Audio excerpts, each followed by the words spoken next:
कि आसाम को एक अलग प्रांत ही रखा जाए, क्योंकि भाषा और संस्कृति की विभिन्नता के कारण वो पहले से ही अलग है तथा स्वावलंबी है। परंतु संजोए रखा। सन 1921 में जब कांग्रेस ने पहली बार आसाम में कदम रखा तो गोपीनाथ जी 31 साल के थे।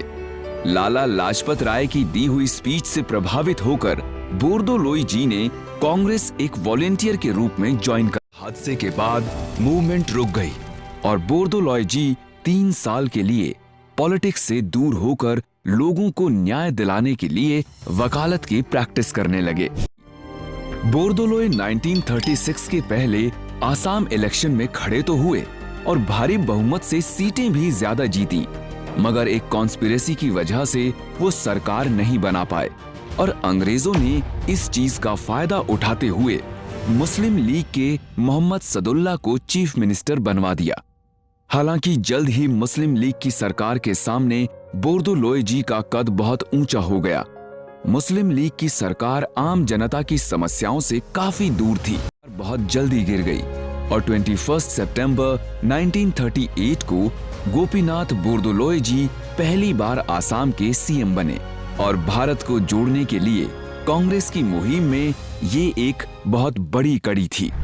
पर फिर सन 1939 में जब बोरदोलोई जी के आदर्श महात्मा गांधी जी ने वर्ल्ड वॉर में भारतीयों को भेजे जाने के विरुद्ध आवाज उठाई तो बोरदोलोई जी ने भी दूसरे मुख्यमंत्रियों की तरह अपने पद से इस्तीफा दे दिया।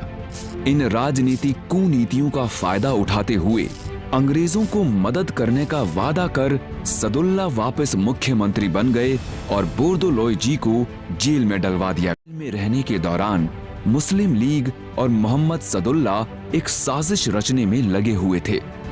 बंगाल बॉर्डर से वो पाकिस्तान के समर्थकों को आसाम में लाना शुरू कर चुके थे। अंग्रेजों की मदद से वो आसाम को ईस्ट बंगाल के उस हिस्से से जोड़ने में लगे हुए थे जो पाकिस्तान को दिया जाने वाला था। इस दौरान बोरदोलोई जी को मुस्लिम लीग और मोहम्मद सदुल्ला के इरादों और नीतियों की भनक लग चुकी थी और साल 1944 में जेल से छूटते ही वो तुरंत एक्शन में आए और आसाम को बंगाल से अलग अपनी पहचान देने के लिए देश के नेताओं को जोड़ना शुरू कर दिया। 1946 के चुनाव में जीत दर्ज कर एक मजबूत कैबिनेट की स्थापना की। उस वक्त अंग्रेजों ने इंडिया को थी जिसमें ए, बी, सी नाम की 3 कैटेगरीज थीं।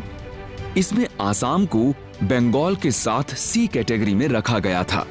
गोपीनाथ बोरदोलोई जी के आगे जा खड़े हुए। कमीशन ने उनकी मांग को ठुकरा दिया। जिन्ना भी इस समय तक आसाम की इंपॉर्टेंस समझ गया था और वो गुवाहाटी आ पहुंचा। बोरदोलोई जी ने उस वक्त मोहम्मद सदुल्ला के द्वारा बाहर से लाए गए पाकिस्तानी समर्थकों को आसाम से बाहर निकालना शुरू कर दिया था। जिन्ना ने गुवाहाटी की एक स्पीच में बोरदोलोई जी को धमकाने की कोशिश भी की, लेकिन बोरदोलोई जी कहां डरने वाले थे।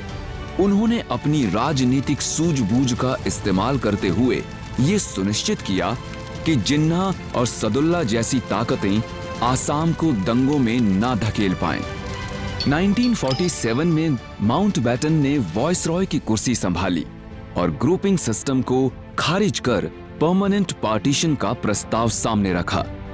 जिन्ना तब भी आसाम को पाकिस्तान का हिस्सा बनाने की हुंकार भर रहा था, लेकिन बोरदोलोई जी ने स्पष्ट शब्दों में जवाब दिया। जिन्ना भले ही एक बार के लिए चांद को जमीन पर लाने का सपना देख ले, लेकिन वो आसाम को भारत से अलग कर पाकिस्तान का हिस्सा नहीं बना पाएगा।